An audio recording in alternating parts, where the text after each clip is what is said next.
Look up. No, seriously, go on, look up. What do you see? The moon? A few stars? Maybe a passing airplane blinking its way to some far-off destination. It all seems so peaceful, so vast, so empty. But here's a fun, not at all terrifying thought for you. What if something else is looking back? Not aliens, no, that would almost be preferable. I'm talking about something much closer to home, something built by us, for us, but without our permission slip. Imagine tiny, silent specks of metal drifting in the cold vacuum of space, their lenses pointed directly at you, right now. As you read this, are you getting a little chilly? You should be. These aren't your friendly neighborhood weather satellites. They're not helping you get a signal for your GPS so you can find the nearest Taco Bell at 2 in the morning. This is a different kind of network entirely. Think of it as a celestial spider web, spun with fiber optics and powered by paranoia. It's a global surveillance system so secret, its name is only whispered in the darkest corners of the web. This network is designed for one purpose, and one purpose only, to watch. Every single one of us. It blankets the globe, an invisible cage from which there is no escape. And the most unsettling part? You've been living under its gaze your entire life, completely unaware. So how does this invisible net actually work? It's not some guy named Dave in a control room with a massive pair of binoculars. That would be ridiculous, no. This system is far more sophisticated and far more sinister. It's run by artificial intelligence. These aren't just simple algorithms. They are complex, self-learning programs designed to listen to everything. Your phone calls, your text messages, your late-night internet searches for can a hamster learn to drive a tiny car? Yes, even that. They sift through trillions of gigabytes of data every single second, looking for patterns, for connections, for anything that deviates from the norm. And these AI programs have names that sound like they were rejected from a James Bond movie. There's Pegasus, a program that can allegedly listen through your phone's microphone even when it's off. Then there's Venom, an AI that analyzes your social media posts to predict your future behavior with unnerving accuracy. These systems operate without warrants, without oversight, and certainly without your consent. They are the digital ghosts in the machine, compiling a complete profile of your life, from your greatest ambitions to your most secret fears. And who gets to see this information? That's where the story gets even better, or worse, depending on your tolerance for dystopian nightmares. Who's in charge of this all-seeing eye in the sky? Is it a government? A coalition of nations working for global security?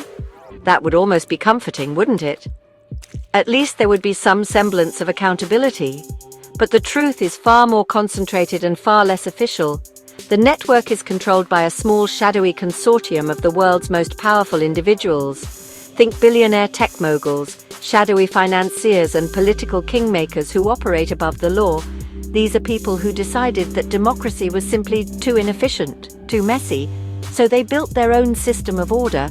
They call it Echelon Reborn, an homage, perhaps, to the original Echelon surveillance program of the late 20th century, but infinitely more powerful. This isn't just about collecting data for national security. That's the sales pitch they'd give you if they ever bothered to give one. The true purpose of Echelon Reborn is far more ambitious. It's about control. It's about subtly shaping society by influencing individual choices. Why let people make their own mistakes when you can guide them toward the correct path? A path, of course, that conveniently benefits the very people sitting at the controls. Imagine this for a moment. You're applying for a job. Echelon Reborn's AI analyzes your entire life history and decides you're not the right fit. Not because of your skills, but because your online activity suggests you might be a union sympathizer. Suddenly your application is mysteriously lost, or maybe you're about to vote in an election. The system floods your social media feed with carefully curated news articles and advertisements designed to sway your opinion, pushing you toward the candidate the consortium prefers. You think you're making a free choice, but you're not. You're following a script written for you by an invisible algorithm. This is the ultimate danger of Echelon Reborn. It's not just an invasion of privacy, it's an erosion of free will. The system doesn't need to use force. It doesn't need jackbooted thugs kicking down your door. It controls you with a gentle, invisible hand, guiding your decisions so subtly that you believe they're your own. It can shape economies, rig elections, and crush dissent before it even begins, all without firing a single shot. It's the perfect prison because the inmates don't even know they're locked up. They just think they're living their lives, making their own choices, blissfully unaware of the puppet masters pulling the strings from orbit. But even in the most perfect prison, there are always whispers of rebellion. Cracks begin to show. For years, stories circulated on the fringes of the internet, tales of ghost signals, of data packets that vanished into thin air, of people whose lives took sudden, inexplicable turns for the worse. Most dismissed these as conspiracy theories, the ramblings of people with too much time and not enough tin foil. But one hacker, known only by the handle Nix, believed there was something more. Nix wasn't a typical activist. They were a digital phantom, a master of code who moved through the internet's back alleys like a ghost. Nix spent years chasing these digital breadcrumbs, piecing together a puzzle that no one else could see. They followed encrypted data streams to offshore servers, navigated through layers of digital misdirection, and outsmarted security programs designed by the world's best engineers. It was a lonely, dangerous quest. At any moment, a single mistake could have meant a black van showing up outside their door. But Nix was driven by a simple, powerful conviction that truth, no matter how terrifying, is always better than a comfortable lie. And then, one rainy Tuesday, it happened. Nix found a door, a back door into the system itself. What Nix discovered was beyond their wildest fears. It wasn't just a surveillance program, it was a complete architecture of control. They saw the code for Pegasus and Venom. They saw the live data feeds from the satellites, watching cities sleep in real time. And at the heart of it all, they found the core directive of Echelon Reborn. It wasn't just about watching and predicting. The system's ultimate purpose was to prescribe. It assigned every single person a potentiality score, a metric that calculated their future value to the consortium's goals. It was digital predestination on a global scale. The revelation was staggering. Your future wasn't yours to make. It had already been calculated by a machine. The system could subtly sabotage the careers of those deemed disruptive, while elevating those who were pliable and obedient. It could create economic opportunities for some and close them off for others. It was a silent global caste system run by an AI for the benefit of an elite few.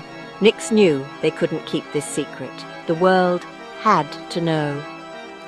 With trembling hands, they began to copy the files, smuggling the truth out of the digital fortress, knowing that once they hit send, their life would never be the same. The truth is now out there, spreading like a virus through the very networks that Echelon Reborn was built to control. Nix's data dump has become the shot heard round the world. For the first time, people are looking up at the night sky not with wonder, but with suspicion. Acknowledging that you are being watched is a profound turning point. The comfortable illusion of privacy has been shattered.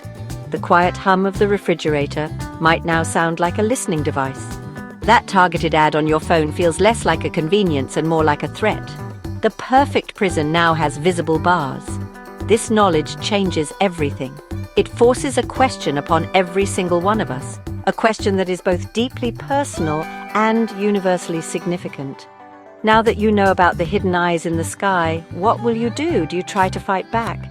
Do you join the digital resistance, using encryption and anonymity to carve out a small pocket of freedom in a world of total surveillance?